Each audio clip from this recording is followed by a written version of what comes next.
That's great. So we will get going. So welcome everybody to the Main Street Reimagined. This is our 8th session. And today we're going to be talking about marketing Main Street to visitors with some tips and examples of different programs and ideas of how to market Main Streets and BIAs to the visitor economy. Before we get going, my name is Tom Griffin. I'm an associate professor with the Ted Rogers School of Hospitality and Tourism Management, and I'm the assistant director of the Institute for Hospitality and Tourism Research. Before we get going, I'd like to do a land acknowledgement. So the land upon which Ryerson University is built is in Toronto, which is in the Dish with One Spoon territory. The Dish with One Spoon is a treaty between the Anishinaabe, Mississaugas, and Haudenosaunee that bound them to share the territory and protect the land. Subsequent Indigenous nations and peoples, Europeans, and all newcomers have been invited into this treaty in the spirit of peace, friendship, and respect. And of course, Ryerson University is in the process of changing their name, and more details will follow. And so this program, the Main Street Reimagined program, is part of the Institute for Hospitality and Tourism Research. So we're a group within the school at Ryerson that really aims to conduct research that's of a scholarly quality, but has value to the industry, and also provides our students with opportunities to get engaged with the research side and the analytical side of the tourism and hospitality industry. So please, if you're interested in learning more, our website is there, htmresearch.ca. And so the Main Street Reimagined program, if you're not familiar with us yet, it's a program that myself and my colleague Walter, who's on the call as well, we've initiated, and we're really, we're taking the view that we are tourism people, and we're applying tourism ideas and tourism principles to the Main Street and BIA community. And so this is a project that's been going on and off for a couple of years, and we've kind of brought together a couple of studies that we've done to kind of push forward and come up with this handbook. And so we are sharing chapters as we go along, that are ideas and mapping out some ideas for BIAs and Main Street communities to apply tourism principles to their development and moving forward. In a minute, I will post the newsletter for our project so that you can keep up to date about our next events. And our next event is going to be in 2 weeks on April the 11th. It's going to be on data, doing research and using data to answer questions relating to the visitor economy. So please look out for that. And so, without further ado, I'm going to introduce our speakers for today. And so I'm really excited to connect with people I haven't connected with before, but also people that I've worked with some time ago. So we have Mary Pattison and Kim from Shop Local to Win. And we also have Carol Jolly from the Junction BIA as well. And so these guys are going to talk to us about some of the main principles, but also some of the examples that they have done themselves to help promote different main streets and specifically the Junction as well. Mary and I used to work together a while ago at Tourism Toronto and our Destination Toronto, so we have that that tourism slant as well. So nice to see you again, Mary. Glad that we connected, and welcome Carol and Kim. Thank you. And I'll hand it over to you guys. Thanks. Thank you. Thank you, Tom and Walter, for inviting us here today, and to everyone who's joined us. Really appreciate you being here, and hope that you take something good away from this hour that we'll spend together. So I have been a marketing professional for over 25 years, including several as Director of Marketing at Tourism Toronto. There I worked with many BIAs on initiatives to attract visitors to Toronto. And then later I consulted for some BIAs and executed some large events in partnership with the city, including the centennial celebration of the St. Clair streetcar. Along the way, I met my current business partner, Kim Lesbrance, who's also here today, and who herself won a Tabia Award in 2019 for a laneway revitalization project in our community. So because of all of this in the summer of 2020, Kim and I felt both compelled and uniquely qualified to help the businesses in our area. And that's when we launched the first Shop Local to Win campaign. It was then and continues to be a very simple 6-week contest with a $1,000 weekly prize as an incentive to get people to shop and spend more, try new places, and think local first. So thanks to many supporters, we've had the privilege of working with 15 BIAs over the past 15 months. And we're really, really proud to have redirected nearly $1 million to date to local businesses. So I'd now like to introduce Carol Jolly, the Executive Director of the Junction, and I asked her to join me here today because she and her small team really impressed us with their success in attracting visitors to the Junction last year. As many of you may know, Carol won an OBIA Award for the Junction's Window Wonderland, a free immersive urban art walk. And I thought this group would be interested in hearing directly from her how that event was developed and highlights from her marketing plan, which I consider to be excellent examples of some of the best practices that we're going to discuss throughout this presentation. So over to you, Carol. Thanks, Mary, and thank you, Tom, for this opportunity. I've also had over 25 years of experience in marketing, in business development, and event management. I actually led the Toronto Waterfront BIA for 9 years, where we received numerous awards from TABIA, OBIA, and the IDA. I've been the Junction BIA's ED for over 3 years now, along with my small and mighty team, creating compelling events and securing sponsorships. I've got a full-time ops manager and a part-time marketing manager. So my resume is sprinkled with startups and cleanups, and I'm often asked for advice in the BIA world. As an expert, I think, on the subject, I'm excited to be here to share ideas and answer questions that could help all BIAs at any stage of their growth. Because the stronger we all become, the better our industry's reputation. Great, thanks both. So just to kind of get things going a little bit. So, we've been using the term the visitor economy rather than tourism. And when we talk about the visitor economy, we're really thinking about people visiting an area from outside of that area. And I guess when we think of tourism, we're thinking of more people that are traveling further distances for more kind of specifically leisure vacation type reasons.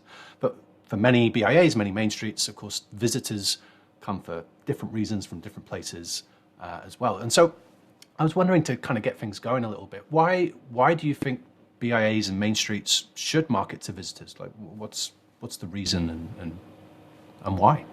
Yeah, so as a part of a comprehensive marketing plan, I think that every BIA should at least consider what they can do to attract visitors and what more they can do to encourage those who are already visiting to spend more at their member businesses. Because visitors can deliver a substantial boost to small businesses, and BIAs are uniquely positioned to make this happen for their community. So for those with built-in attractions like Niagara Falls, or at the core of a metropolis surrounded by offices and convention facilities, like Toronto, downtown London, visitors are already coming and looking for things to do. So this presentation today is really for the visitors who don't have an obvious draw and are considering making a significant investment to create or enhance a product and then promote it to tap into this visitor economy.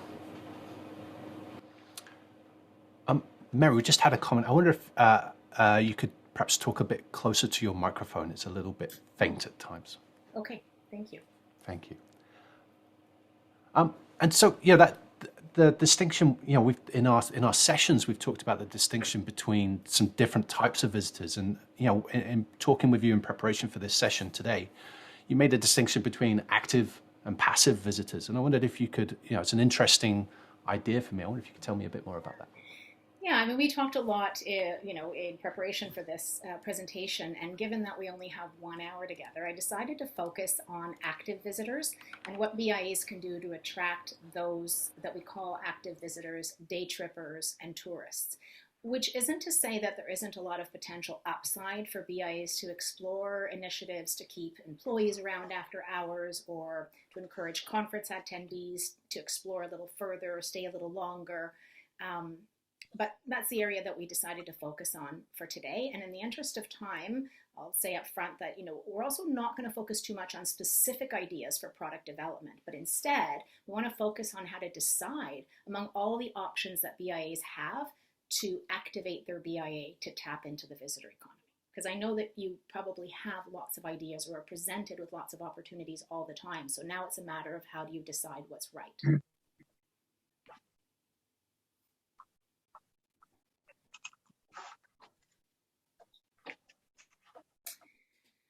And so, sorry, Tom, go ahead. yeah, go on. No, just, what are some of those main principles? Like, what's the guiding principles for a BIA?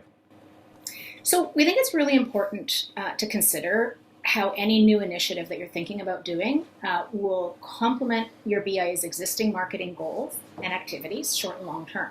So I fundamentally believe that the most significant commitment of most BIA's financial or human resources should be dedicated to engaging and nurturing the relationship with your local community, because they are the most frequent, loyal, and lucrative clients for the majority of your businesses when you consider the multiple purchases that they make throughout a year. So when you start considering adding events or attracting, or adding events and attracting visitors, just be sure that you start with an inventory of your existing marketing efforts and a really careful assessment of whether those new things that you think you want to bring in will potentially displace in a negative way or replace in a positive way some of your annual marketing commitments. And so some of those things that I'm talking about, those foundational pieces, are things like branding, placemaking, and storytelling. These are the things that you should be doing to convey a clear identity and a physical expression of that identity. So your murals and seasonal decors and a robust website and social media content. As far as infrastructure improvements, pedestrian lighting, benches, landscaping, all those things that you invest in to make your main street shopping more safe or appealing. And loyalty programs, some discounted gift cards or a local shopping rewards program, things that make the local community feel that you notice their efforts to support local and that you thank them for it. And then obviously your community development and Goodwill initiatives that can range from supporting your local school and charity fundraisers, holiday food drives, and even things like graffiti removal. So assuming that you've got all of these basics covered and you want to now add a visitor draw, there's two sort of common hurdles that we see. One is risk aversion, the if it ain't broke, don't fix it mentality, which tends to keep a lot of activities on autopilot year after year, while supporters fail to grasp the huge chasm that often exists between something not being broken and something being, awesome and optimal. So there's that, and then there's the reality of budget constraints that most BIAs face. And so since Carol has recently had to overcome both of these challenges to add visitor draws to her BIA, I'm going to turn it over to her now to tell you how she did that. Thank you, Mary. And I'm sure we've all overcome some issues of late. But when I first started at the Junction, there was a summer solstice festival already running, and it had been running for about 8 years. It was a one-day event where the weather was a major factor. Although we did get good attendance, it was challenging for some businesses because patrons could only do so much in one day. So with so many summer festivals to choose from, we felt that it would be better to develop a longer running initiatives, something over the winter holidays that could help retailers when people are more predisposed to spending money, and to move them from online to on street. Window Wonderland turned out to be that unique event that was relatively affordable, and it encouraged pedestrian traffic in a community that is known to have a younger urban demographic. It was a natural addition to our neighborhood with strong ties to the artist community, and it was one of Toronto's only public events in 2020. So conducting a thorough post-event analysis is actually quite critical. Ultimately, we all have a fiduciary responsibility to measure the success of every initiative. If the return isn't there, something may need to be tweaked or replaced. Sponsors. Now let's talk about funding. New events aren't cheap. If streamlining your event calendar doesn't open up your budget enough, then you can look for sponsors to offset the cost. Remember that sponsor development is a long game, which means you could be speaking with a company for more than 3 years before they sign on. And these days, there's more shop local awareness than ever. So we found that realtors and developers have a vested interest in our thriving Main Street. So ask yourself, what other industries and businesses have thrived throughout the pandemic? Maybe it's grocery or pharmacy. If you have a new and exciting initiative with diverse branding opportunities, sponsors will take notice. And once you have them, over-deliver on your promises. It's much easier to keep a satisfied sponsor than to find a new one. And lastly, you can always make a case for additional funding with your board, pulling from non-marketing budget lines or waiting for some multi-year commitments to wind down.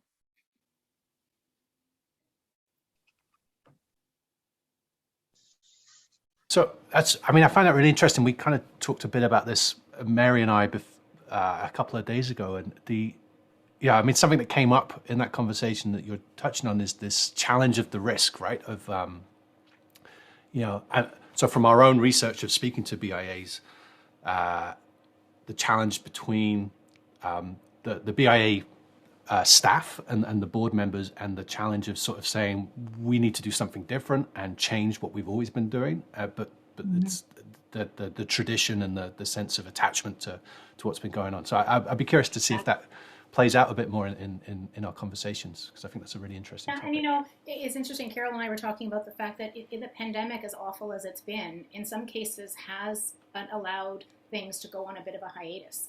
And so that now you kind of have that breathing room to look at them and maybe with fresh eyes, and maybe your board is more open to having conversations about whether that's the right thing to bring back or something else. So in some ways it's created some opportunities that sometimes it's harder to get people off of an idea without that pause. Mm-hmm. So true.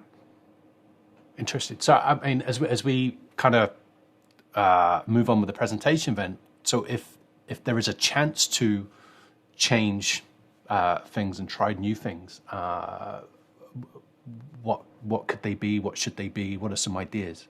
And again, Mary, a couple of people have just asked if you could talk a bit louder as well. Yeah, sure. Thank you. Usually get that I'm too loud, so okay. I will speak up. I don't know what's happening with the audio in my room. Maybe it's the dog sucking up all the oxygen. One second. I'll let her out of my room. Go. Okay. Yes. So as we all know, right, visitors want authentic experiences. They, the things that are equally embraced by the local community. So in many ways, that should be your litmus test for the likelihood of success of any new event or initiative. Ideally, it should resonate with your local community first and foremost. And a good place to start is by looking at your community's history or analyzing emerging trends in your existing retail mix or your community demographic, and then nurturing those. So for example, if you've got a growing microbrewery or distillery scene, then planning a food festival with these as anchors is a great place to start. If you've got lots of great vintage stores, you can create a simple day trip around a vintage crawl through your BIA. You can encourage local pubs to recreate vintage drinks with a new twist. You can also highlight, other vintage finds within a 10-kilometer radius so that you give people even more reasons to make a trip from afar. And this is a point I just want to make here that, you don't need to limit your creativity to only bundling things in your specific BIA, particularly when you're trying to attract tourists. Your BIA boundaries are not sacrosanct, and they can sometimes really stifle creativity. So another example, we have a year-round arts facility here in our neighborhood called the Witchwood Barns. And, I could see our BIA easily taking that, using it as an anchor when the artists that live there, have live-work studios, have their open studio tours, but then extending it and, reaching out to the community beyond the boundaries of the BIA, even if necessary, and having, studio tours in people's homes. That would really encourage a lot more people to come in and then stay longer, highlight restaurants, highlight some of the other public art that's found throughout the community. And you've got yourself a really, great event that's also very authentic to the community. There's a consultant that I listen to a lot and I admire, and she often says that you can't read the label from inside the jar. And I always think that's a great statement. I think it applies personally to us in asking for external feedback. Hopefully I'm talking louder.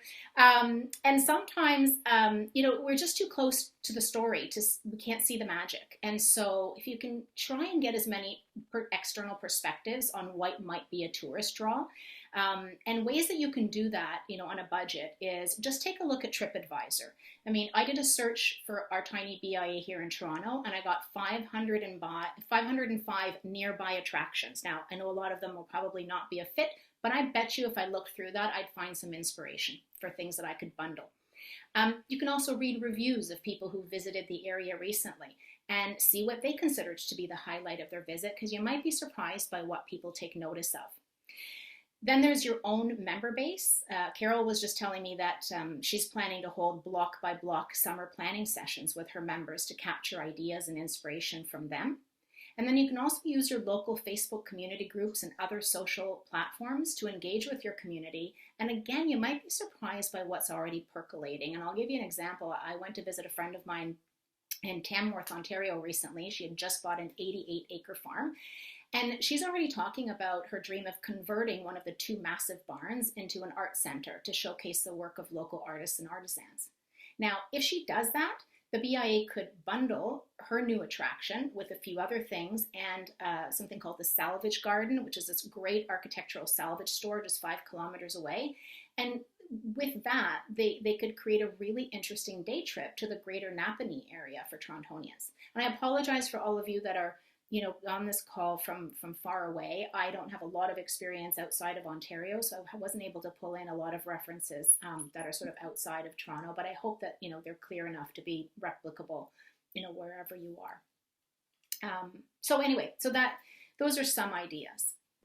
And Mary, if I can jump in here and add that BIA should be really well versed in grant opportunities that are made available through all levels of government. For example, we recently helped 2 local arts organizations in their application for $50,000 each in municipal grants. And with a view to adding live music, which could be showcased in multiple businesses indoors and out throughout July and August, and with the theatrical performances on the street in September right through to December. So at a minimum, read everything. Create Google alerts for the word grants and sign up for all newsletters, including OBIA's, and attend local meetings, including Tabia's bi-weekly meeting with City, or webinars like this, and those that are offered by your municipal tourism and economic development departments. And if you can afford it, invest in a consultant to come in with fresh eyes and to help you look for opportunities and conduct surveys with your members and with the community. Yeah, those are great ideas, Carol. Thank you. The other thing you can do is level up in stages if your resources are tight.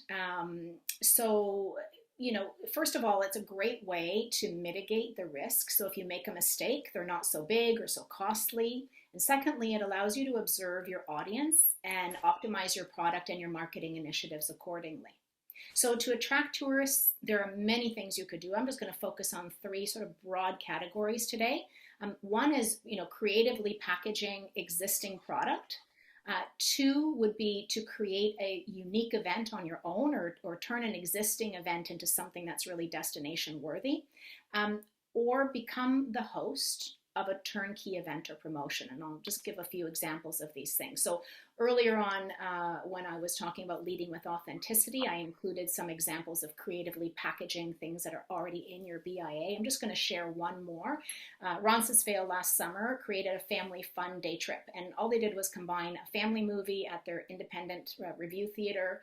They highlighted an iconic candy and toy store. They made recommendations for local places that you could easily get a takeaway picnic lunch, and reminded people that High Park with a zoo and a great kids playground was just around the corner. Now this year they could level that up a bit. They could add a decaled Candyland board game to the sidewalk, connecting all these places, do some themed street animation on select weekends, level it up a little bit more in those ways without having to make a massive programmatic investment. And then to advertise equally inexpensively this day trip, they could invite their local businesses to share it on social media. Many of them have tremendous followings and reach, very far out into even around the province. They can include it in their newsletter and ask their community to invite friends and family. So that's part of that passive visitor economy. They can tag Instagram influencers who are always looking for content to promote to their audiences, and then obviously incorporate trending hashtags related to this subject. So the key here is really to get the information out, though, weeks before your event with some striking visual. And even if you don't have all the details worked out, don't worry about it, because this is the digital world. Things can be edited up to the last minute, but you just want to kind of push it out there so that people have time to schedule the coverage.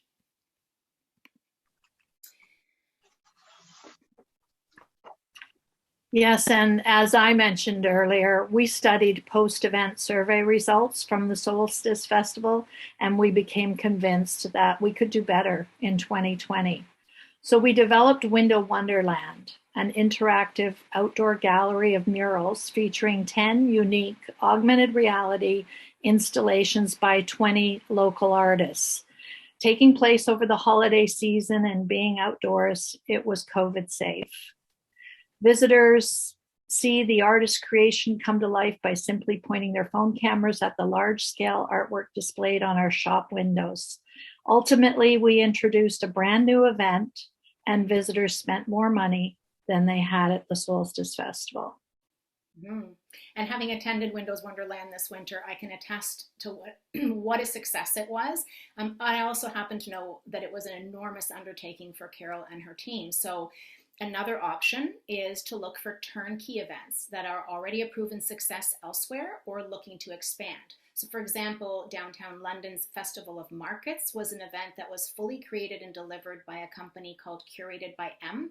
It featured 12 shipping container vendor booths that complemented the BIA's art installations and live music. Another example is Salsa, which was a street festival developed by Tele Latino 15 years ago that was looking for a home. So Hillcrest Village in our neighborhood had a healthy concentration of Latin restaurants and decided to bring it to the community as a fully produced event. So from day one, Salsa on St. Clair drew nearly 300,000 visitors, and fingers crossed it'll be back again this year. And that's a huge win for a tiny BIA of just 90 members with one part-time coordinator. Major win, and a big pro of bringing a fully produced event that already has sponsors and delivery, marketing, everything built in. On the other hand, one thing to keep in mind is it took a lot of businesses a few years to learn how to leverage it. So for example, we have a men's formal wear store that caters to weddings, and they couldn't make it work. For the first few years, they couldn't figure out what to do with this event. It just kind of took over, and people were really not interested in anything to do with weddings and tuxedos. So eventually they started, selling tropical shirts on the sidewalk and just making friends with the revelers, and then later following up with them, to talk about their upcoming potential wedding plans. And they're now a strong supporter of this event, even while some other stores still close their doors and rent out their sidewalk space. So the point here is just to manage your expectations from your members early on. Some are going to embrace a new event, and right away, some may not ever embrace it. But I think what you want to do is put some effort right at the beginning, if possible, to help your members integrate it with your plans and your vision of how an event can bring tourists, but also make sure that they are supporting the local businesses. So whichever way you go, whether you create or host a turnkey promotion or event, as long as it's it's gonna need a big investment of time or money or both. And sometimes the assumption is that even if the event doesn't do really well for the businesses, it's an opportunity for people to sample the neighborhood and that they're going to come back. And I would just say that on that front, maybe not. I think it's really important to make sure that your event is lucrative for the majority of your businesses while it's running. And be careful about adding a lot of future spend projections to your ROI unless you have some really good data to support that. Hey, I'm just going to ask a couple of questions, if that's all right. Carol, can I ask you? So when you switched from the festival to the window Forgive me the name, the Window Wonderland. Wonderland. Window Wonderland, forgive me. Was there a challenge, was there, with convincing the members that this was the way to go, that the one-time event is better replaced? Like, how did you convince them, and was that a challenge? I think for starters, my board was recognizing that it was a big risk for one day, all this energy going into building one day. Weather alone was a factor.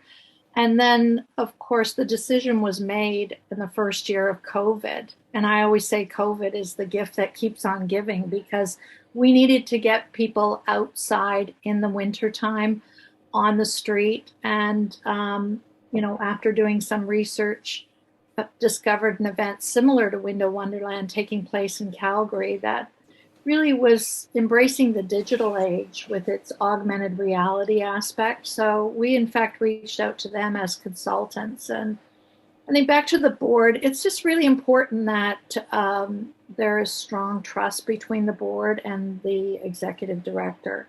That in our case, my board allows me to lead the BIA and to pull ideas from the membership when changes are necessary to be made. So, and again, making evidence-based decisions. We did our analytics, we had the numbers. The Solstice Festival just was not delivering for us as compared to what we thought we could get over 2 months in the winter season. Yeah, really interesting. Thank you. And to Mary, your right point. I mean, the story that I heard once from a BIA was where there was a big festival and many of the shops wanted to shut down because they didn't think it served them. A BIA I spoke to talked about how there was a hardware store that had been shutting down, but they actually ended up doing barbecue lessons during the festival. And so they weren't expecting to sell anything during the festival, but building that relationship with people through the barbecue lessons saw them sell more barbecues in the weeks following, right? So building that relationship that way. So not selling at the time, just building that relationship. That's right. And that kind of goes to, talking about convincing people to switch from one tactic to another, for example. I mean, a lot of this is about data and showing that things are bring value. And, I know we've had conversations about ROI and return on investment, Mary, and I wondered if you could talk a bit more about that, please. Yeah. I mean, I know when the first time we reconnected after years was because I called Ryerson to help us, understand if our measurement techniques and methodology and reporting methodology were solid for our program. And I would say that this is, something that I'm really, really passionate about, because I used to administer a grant at Tourism Toronto, and we often got pitched ideas that seemed really exciting. But when we reframed them and based on our objectives, looked at them through a different lens or dug into how they measured success, it was really unsettling how much money can be wasted if you're not asking the right questions. So I could talk about this slide for an hour because I think it's the greatest area of opportunity for BIAs to up their game, but I'm going to contain myself to just a few key points, and then we can come back to this if time permits at the end, or anyone who's interested can find out more information in the handbook that Tom's team is going to publish later this month on this subject. But measuring not only helps you properly allocate limited resources among competing opportunities to animate your BIA, as Carol did, it's also so important for maintaining good member relations, because then you can prove the efficacy of an initiative and move conversations beyond people's personal feelings about, what it did or didn't do for their specific business, which is unfortunately how a lot of decisions are often made. And that's why we recommend putting in as many touch points and measuring as many KPIs as you can, surveying participants and your BIA members, and getting really clear on what's important to your sponsor before you launch an initiative, so that you can build in the ideal measurement tools and the ideal timing for when you're going to deploy them before you start anything. And then lastly, when you are calculating your ROI, you don't forget to consider, the I, which is, the investment. We spend a lot of time on the return, but sometimes we fail to think about fully what was invested beyond the hard costs. So what else did it cost you? How much staff time? How much effort did it burn them out? What was the opportunity cost? Was there an opportunity cost because your staff couldn't apply for any grants or stay active on social media because they were just, had to focus on this one massive event. And that's okay as long as that big event pays off in a big, big way. But there's just a lot of elements to consider around the idea of measurement, and a lot of upside when you do it well. I think it gives everybody a lot of confidence. So anyway, I'm going to move on, but I'd be really happy to come back and elaborate on this slide if time permits later on, or if anybody has more questions. So I'd like to shift now from product development to promotion. And since we're focusing on doing it on a budget, I'm going to keep it really grassroots and just focus on all the inexpensive things that you can do that I think it starts with something that I'm hoping that everyone's doing year round, and that's building community goodwill. Because when you nurture the relationship with your surrounding community, it helps to attract the passive visitors that we talked about earlier in the presentation. Local residents are likelier to stay, business people that are in the community are likely to stay longer. Even hotel and convention facilities are more likely to help you amplify your marketing efforts if you've shown them some love throughout the year. So for example, regularly monitoring and commenting in your local community Facebook groups, being there to make helpful suggestions when people are looking for recommendations, or letting the community know about new products or businesses that are coming and going. Otherwise, you'll find other people will step in and make recommendations sometimes for businesses outside the BIA for the best empanadas or haircuts or whatever, and they forget what's right around the corner.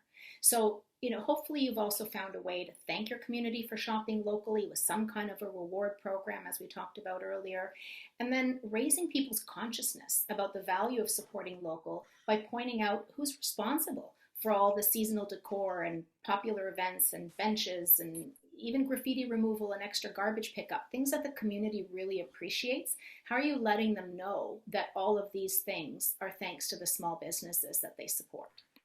Because when you do those things really well, then you can leverage that goodwill that you've built and then tap into that network when you're rolling out a major event or initiative.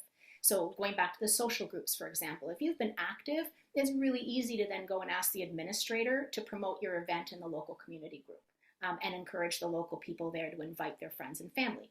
If you've been promoting your local businesses in every way throughout the year and you've tagged them so they can see you doing it, they're more likely to incorporate the digital assets that you give them to help you promote your event, the BIA's event, and to amplify that message. And for example, here on the screen, you'll see this is a Pucka restaurant. They did a post on their delicious shrimp curry. They also included a reminder about the Shop Local contest that was running in their BIA, because we gave them the tools to help them promote the event, and because the BIA does a lot throughout the year to constantly be amplifying their messaging. So keep in mind that the social reach of the top 10 businesses in your BIA can often save you thousands of dollars in advertising to reach a really warm audience that's already predisposed to visiting. They're obviously a fan of at least one business. And so that's just an incredible untapped resource, giving your members the resources and the digital tools to help you amplify your message. Then, of course, you can also search your location on Instagram, look through the hashtags that are used in the top photos appearing under the location, and then use those to reach your community influencers. And lastly, building your mailing list and social media followers, creating opt-in opportunities at every event for people to follow the BIA on your social and get your newsletter. So that should be sort of ongoing all the time. And then you can use those resources to leverage your marketing dollars. Your local tourism organization and other local attractions are other potential partners that can help you significantly. So here you see an example of Tourism Toronto last summer inviting BIAs to contribute to a large campaign that they did called Never Have I Ever. It was a teaser series that encouraged people to see things with fresh eyes. And I think I could count on one hand how many BIAs took advantage of this opportunity. But the Junction BIA did. They simply, take a look at their day tripping itineraries that they'd already produced, and then they picked some highlights, sent them to a local writer who pulled something together, and they were able to then, publish that and tap into Tourism Toronto's 155,000 followers on Instagram alone. And then that post linked to the Junction's website, where they could discover other reasons to visit the BIA later in the summer. So just one example, I would encourage you to always stay on top of what your tourism organization is doing, your local tourism organization. In terms of partnering with attractions, I'm going to use, for example, the Orangeville BIA, just outside of Toronto. Rather than creating an event, they could easily work with the Millcroft Inn, which is obviously a little inn nearby, to encourage more people to stay 2 nights there. So on the second day of your stay, most visitors are going to venture out and explore the local art galleries and the restaurants. So while Millcroft isn't a member, it is a lure that got us out to Alton. And then once we got there, we ventured out and we spent a significant amount of money and time in Orangeville, which is a place we wouldn't have normally visited. And so did friends of ours who visited a couple weeks later. So, in turn, Millcroft would also benefit from promoting any new events or attractions that the BIA is creating. So the point here being, don't be afraid to look outside your BIA membership again for amplifiers. Think about who else is going to benefit when you create an event for drawing visitors, and then ask them to contribute in cash or through marketing support. But again, it's always easier if you've done some of that supporting or that networking with them before you are going just to ask for something. So now I'm going to turn it over to Carol because I want her to discuss the Junction's 2021 marketing activities, because it included elements that make excellent case studies of the things that we've just discussed, including nurturing relationships with your local community, scaling up events to make them destination worthy, raising the necessary funds through grants and sponsorships, and collaborating with other BIAs. So I hope that some of these inspire other BIAs to take calculated risks and trying new things with an open mind when looking to attract visitors. The first risk that we took in 2021 was running our first ever Shop Local to Win program, which was not well known at the time. It was a COVID-safe program during a challenging time to plan anything, but it just felt right and something that included all of our members and gave them a way to thank the community for their support and vice versa. Having a third party manage this helps us to keep our staff focused on developing large-scale signature events and securing the grants and sponsorships needed to cover most of our costs. From the beginning, we focused on securing sponsorships to enhance our participation in the city's Cafe TO program to make it destination worthy. We added 4 public parklets to create more community engagement, and we would encourage our visitors to linger. We also designed our own marketing and branding, carried out through all of it. Our enhanced decor included bunting, landscaping, solar lighting, a new augmented reality mural, so that when visitors entered the Junction, it felt like they were coming to a festival every time. We worked with our F&B members to double their participation, first year being 30, the second year 50 participants, and we were able to launch a special offers program. The media even named us Toronto's Patio Lovers Paradise, which of course we loved. Another tip on securing funding is to think about what you have at your disposal and how can you monetize it. So for example, we recognize that Cafe TO in the Junction could be a tourist draw, delivering a larger and a more diverse audience, making it easy to sell space in our public parklets to sponsors. Then, as we enhanced our events and the program with sponsorship, we created more interest for the government grants. Speaking of grants, they were essential to scaling up our Window Wonderland to a level that would be considered destination worthy and draw even more visitors to the Junction in 2021. To continue qualifying for grants, you need to create something new and innovative. So keep thinking about how you can grow and improve your existing events. With the addition of provincial funds and sponsorship in the second year, we were able to add 50% more artists employed and 50% more windows displayed. We worked with an internationally recognized app called Artivive, and we tracked visitors using a service called Geomarketing Solutions. Our attendance in the second year more than doubled. Our province-wide PR provided us with 50 million media impressions, and the event had an economic impact of $1.6 million in the junction. So another important tip would be to identify your downtime during the year when you can commit the human resources needed to apply for these grants. For the junction, our grant season takes place in the first quarter, so our staff have to be available to review the final reports from the prior year, to oversee surveys and analytics, and to develop a robust grant applications.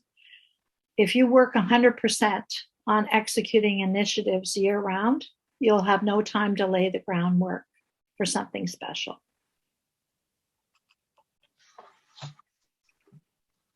No matter how busy we get, we constantly dialogue with our community through social channels, mailing lists, and good old-fashioned face-to-face chats. In 3 years, we have grown our digital footprint from 4,000 to over 28,000 opt-in subscribers, made up of businesses and individuals that are interested in our community. Our regular newsletter keeps everyone informed on the importance of supporting their local business. Our Member of the Month features new businesses worth checking out. And in addition, we highlight unique initiatives coming up and how our followers can reach us with any ideas for improvement. You never know what might come out of one of those conversations. Yeah, that's so true. And Carol, if I might just add, these newsletters of yours are incredibly valuable as an asset when engaging a local sponsor. In fact, I know that it was one of the top things that the realtor that came on to sponsor another shop local to win for you really liked, was the fact that you had, you know, these 28,000 people in the community that were going to hear from you regularly, and that you could promote the contest through that channel as well. Mm-hmm. So true.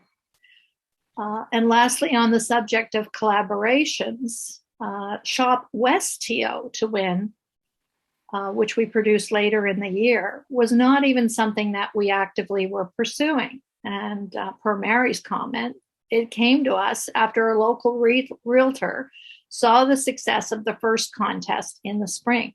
And they offered to pay for most of the second one as long as we were willing to partner with other neighboring BIAs, so that he could basically dominate the entire west end of Toronto. We immediately saw the unique opportunity to cross-promote with our neighboring BIAs. And although it took some convincing, we successfully got 3 other West End BIAs on board. And this collaboration provided key insight to us. And that is that 32% of our visitors also shopped in our neighboring BIAs. So now we have a benchmark for future collaborations. Now we're planning to create more dynamic day tripping itineraries featuring products from the 4 BIAs to remove those invisible boundaries and inspire extended visits and discover more shops and restaurants within walking distance. To me, this is a great example of how sometimes you need to have a significant investment in something up front to attract sponsors and grants that will offset your future costs. Things will grow in a way that you can't even imagine. So be bold, take calculated risks, and be the best that you can be for your members. Thank you. Thanks, Carol. And thanks, Tom and Walter, for this opportunity to come together today for this discussion. I hope that each of you got something from it. And now I'd really love to hear, the thoughts of anybody on this call based on your experience or questions you have about what was covered. In particular, I'm really interested if, to learn about any multi-BIA collaborations on an event or a series of events to attract tourists, whether it's something you've done or something that you think might be possible. Because I think this multi-BIA collaboration is something I haven't heard a lot of and I think has a ton of potential. Thanks, Mary, Carol, and Kim. That was awesome. Thank you. So I'm going to encourage people to raise their hands and ask questions. There are a couple of questions in the chat. So actually, Stephanie, yours was the first question, so your hand is up. Please go ahead. Hi there, thank you. Great session today. I did put a question in the chat, but that's not why I put my hand up. So my question in the chat was to see if there's some sort of like toolkit for that never have I ever campaign. I would love to see a copy of that. I just raised my hand to follow up on your last comment there. Over the Christmas season, so I'm located in Niagara Region. Niagara Region has 12 municipalities and about 15 BIAs. We ran a campaign over the Christmas season to try and get people kind of shopping across the region to make it fair, and we used the Goose Chase app. So it was really great. We had 8 BIAs participate. The analytics on it was fantastic. Every BIA gave $200 worth of gift cards in for the prizes, and then we contacted our regional economic development office, who also provided a sponsorship for like the marketing. So we had a landing page for a website, and just each, then every BIA kind of had 5 tasks. One included a trivia question, so there was no pressure to even leave if you didn't want to, but it was worth it, not just for getting the people to come into our downtown, but them having to upload the photos and then all of us having those photos to use for our own content later. That was like probably the best part, because they're great in presentations and everything else. So it was really successful for us. We threw it together very quickly. And now we have the Canada 2022 Summer Games happening in Niagara Region. So we're kind of looking at what all of us BIAs with the Summer Games going across the region, what we can do together through Goose Chase. But I just want to share that was a really successful campaign that worked really well on that platform. Thank you. That's great. I had not heard of that one, so we're definitely going to look into that. Thank you. Mm-hmm. And then Laurie from Creemore had a question in the chat. I'll read it. And if you'd like to come off mute, Laurie, and read it yourself or ask it yourself, please do so. But if you don't, you can go ahead. All right. And this is a good question, just to be clear. Can you provide more information about Shop to Win? So just to be clear, Mary and Kim are Shop Local to Win, right? You are. So do you want to take a minute and quickly explain what that means? Just really quickly, Shop Local to Win is not really designed to be a tourism attractor, which is why we didn't spend a lot of time on it. We really just wanted to share, our knowledge, my knowledge from having a tourism background and a bit of a perspective having worked with quite a few BIAs. So I hope you found that useful. But for those of you that are interested in Shop Local to Win, it's basically a program that runs for 6 weeks. Every week there's a draw. Somebody wins $1,000. They keep $500, and they share the other $500 with the business from which they submitted a receipt. So they have to spend a minimum of $20 to get a valid receipt, or write a Google review about the business, about a business in the BIA.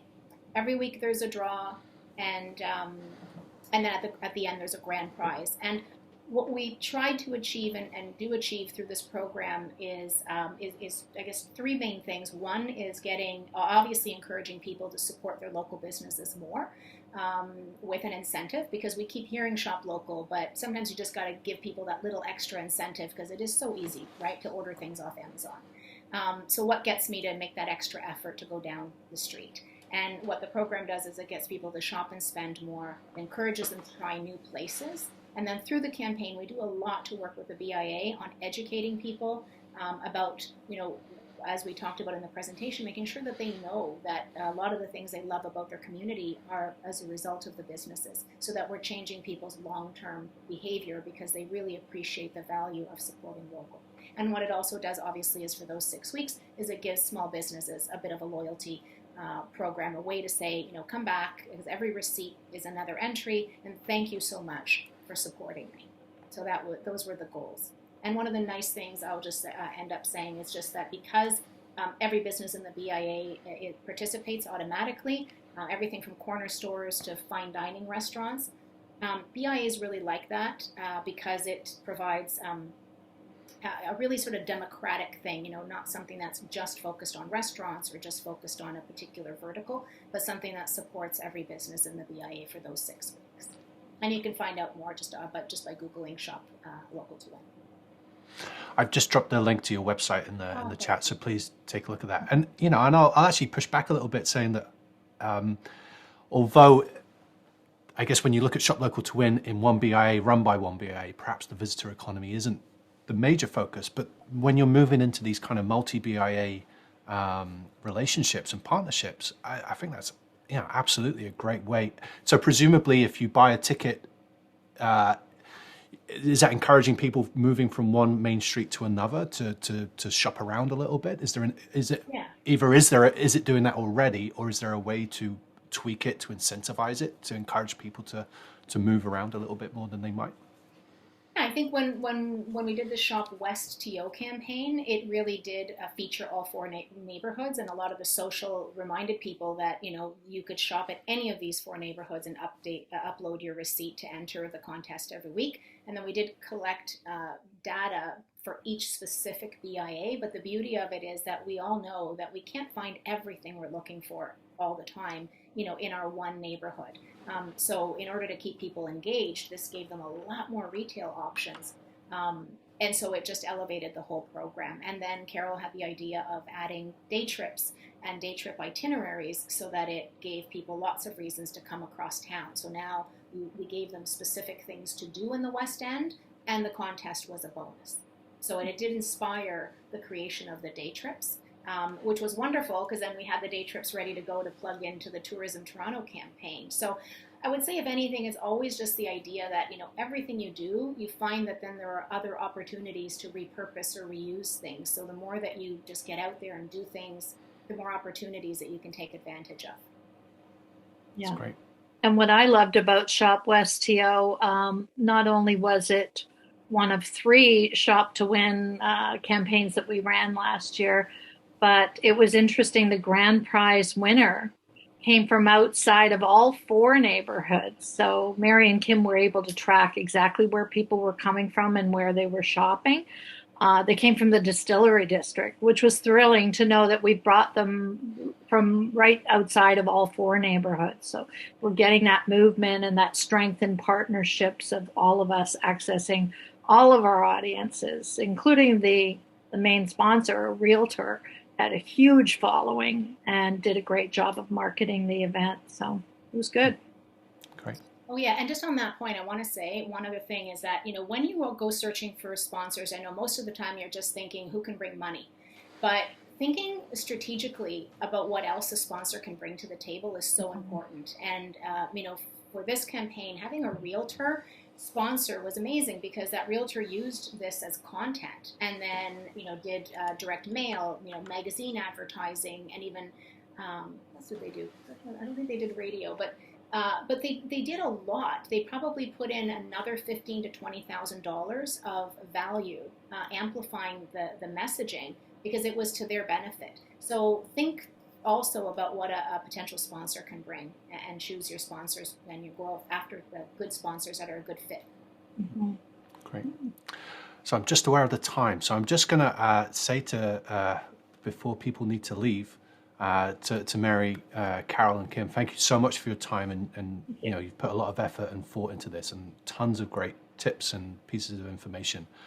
I'm sure people are welcome to stick around for a few more minutes and ask some questions, but I also just want to just share in the chat a couple of links about the program in general. Just make sure that There is a newsletter, and our next session is in a couple of weeks, actually with the Waterfront BIA and Judy Morgan about data, and there's a link there to our website.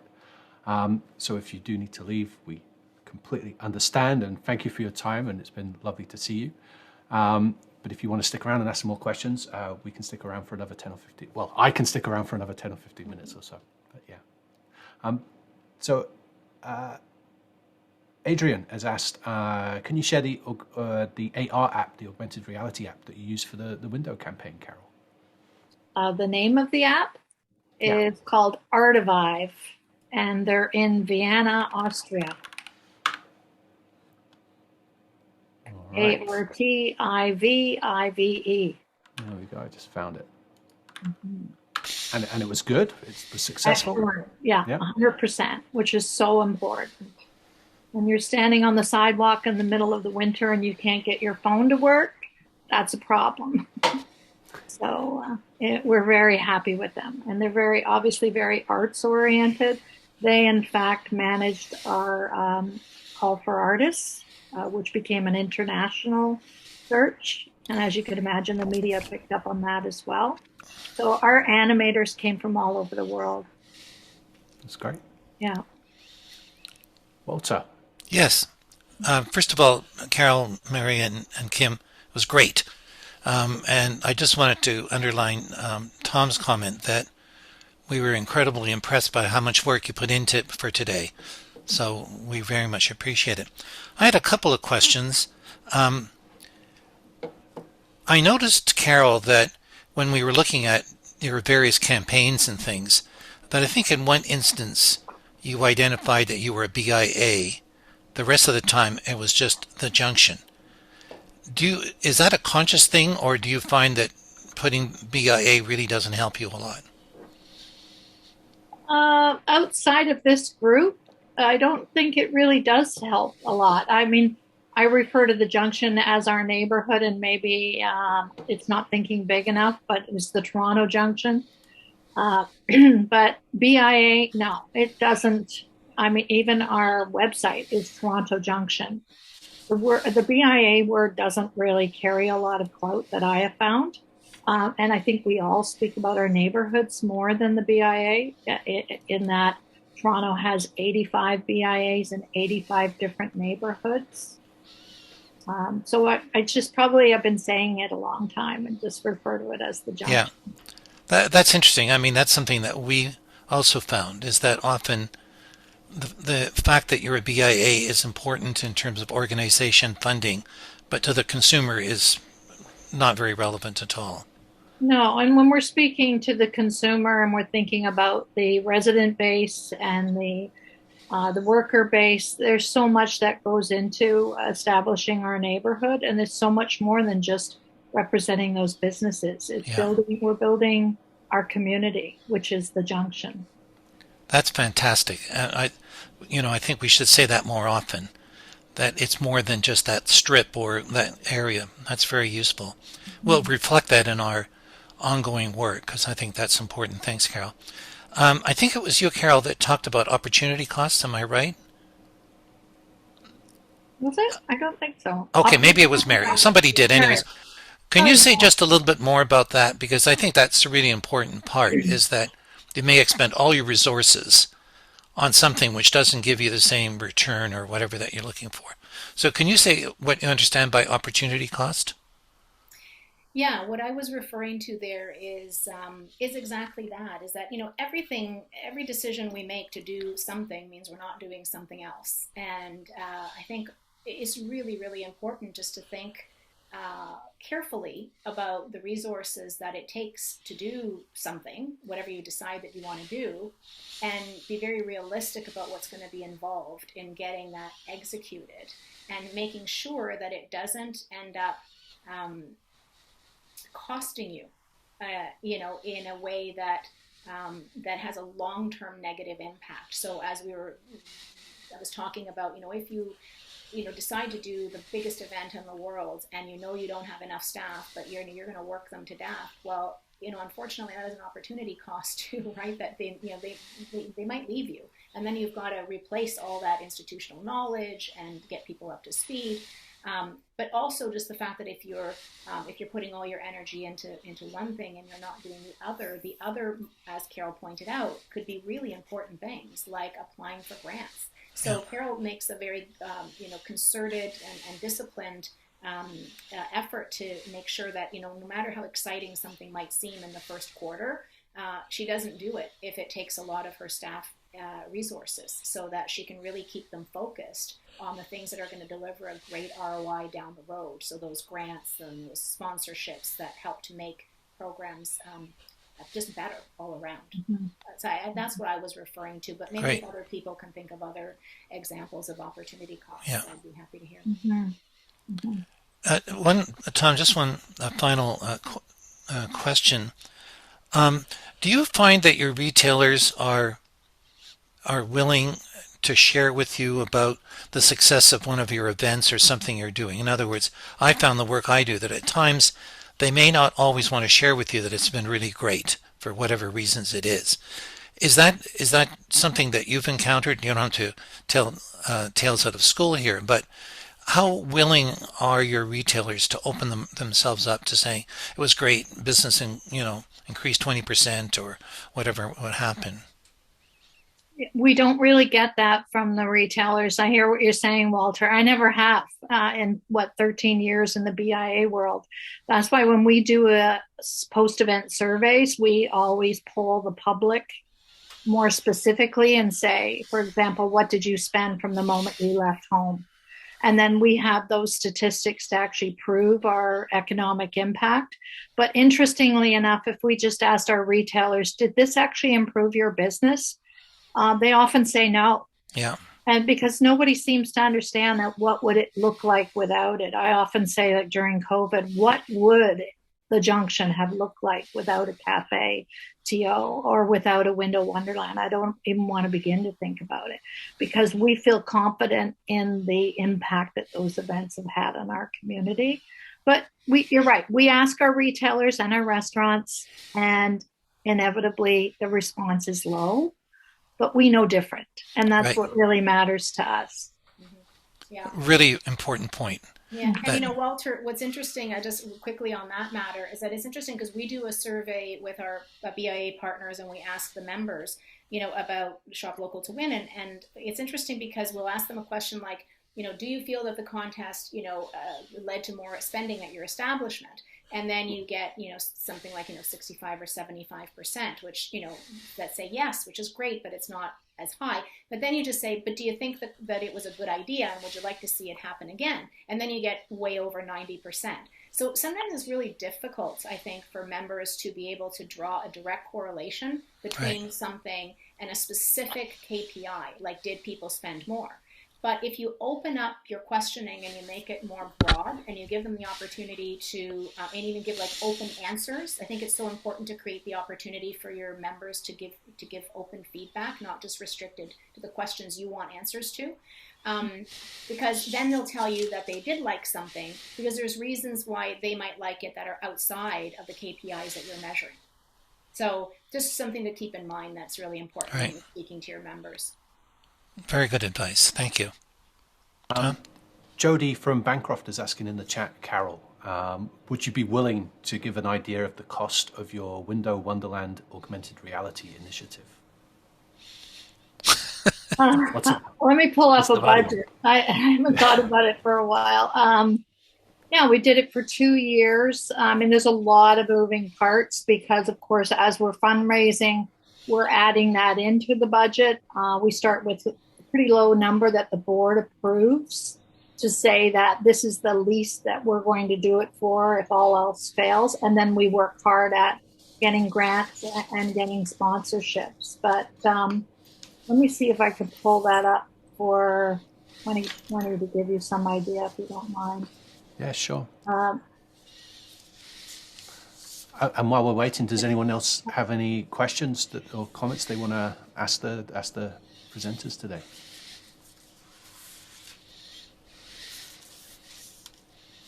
Looks like the first year we budgeted for about $65,000 in costs. Let me see. And then we raised an additional $35,000, according to this one budget, to give you some idea. I mean, we're a small BIA, as you can imagine. My total operating budget is $340,000. So it gives you an idea. And then in 21, let me pull up that budget.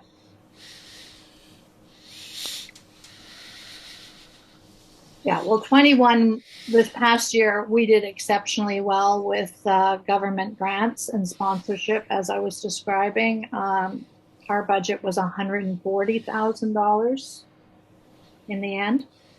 So it really grew substantially. But again, it didn't cost, let's say, the membership any more than the first year. So we pretty well doubled the budget in fundraising, sponsorship, and huge provincial grant that we got for about, I think it was $45,000 from Reconnect Festival and Event Grant, $45,000. So yeah, that was the second year, give you some sense. But I make sure when I go to the board with the annual budget that we don't ask for more from the members, and that we go out and actively fundraise and pour that money back into enhancing that event where it belongs. So I hope that helps. Apparently it does. We got a comment in the chat. Thank you. Good. And then Judy, and forgive me, Judy, I'm not sure WV, but from WV BIA, do the sponsors generally come from within your BIA membership, or are they coming from outside? From within and from our neighboring. Like, we don't have the resources to go out and look for, major national sponsors. We're not at that level right now. So they are made up of our members and our neighbors. In the case of the realtor that we spoke about, they are just beyond our boundaries. So there are people that are definitely interested in that junction foot traffic. Mary and Kim, I know you guys have sponsors for the Shop Local to Win, and I remember being interested by the types of sponsors that you get for that, like the condo developers and so on. I wonder if you could talk for a second about that. Yeah, we always work with the BIAs to find a sponsor to cover at a minimum the prize purse for the contest, and we always ask the BIA to give us a short list of who they think would make a good sponsor. And again, just based on, obviously we don't go out to the general membership and ask, because you don't want to ask them, especially in these hard times where everyone's been so affected. But there are certain businesses that we know have done well, real estate being one of them. So we really generally focus on real estate and developers, sometimes on grocery stores that have done very well. The really interesting thing was, when we went out for sponsors for the first Junction campaign, was how, and for others, how quickly we got yeses from local businesses who were just looking for an opportunity to give back. They were so cognizant of the fact that they had not been decimated in the way that other businesses had been because of COVID. They felt privileged, and they cared enough to give back to their local community. So oftentimes we think that when we go to ask a sponsor, we're asking them for a huge favor, and it's going to be really difficult to get a yes. But the reality was, it was so easy. We got, until just recently, it had never taken me longer than 72 hours to get a sponsor for a Shop to Win anyway. Because we just really found that a lot of people were really excited to give back to their community. Yeah, I hope that answers the question. Great, thanks. Okay, are there any last questions that people want to ask before we close this down? Perhaps Mary and Carol, would you like to share your emails or in the chat? Sure. Yeah. And everyone's welcome to contact me personally on any questions at all. Yeah, it's great. Walter. Tom, can I just say that our session 2 weeks from now is going to be on data. And this has been useful. I've already indicated to Mary and Carol that this is really important, but we're going to continue that conversation in 2 weeks from now. So we encourage you to attend. Definitely. Absolutely. Yeah, very interesting. Mhm. So thank you so much for our speakers today. Really appreciate it. And to everybody that's stuck around, great attendance and good engagement. So thank you so much for attending. I hope to see you in a couple of weeks. Thank you. Thanks, Take care, Tom. everybody. Thanks, Walter. Bye, Mary. Thanks, Mary. Bye. Thanks, Carol.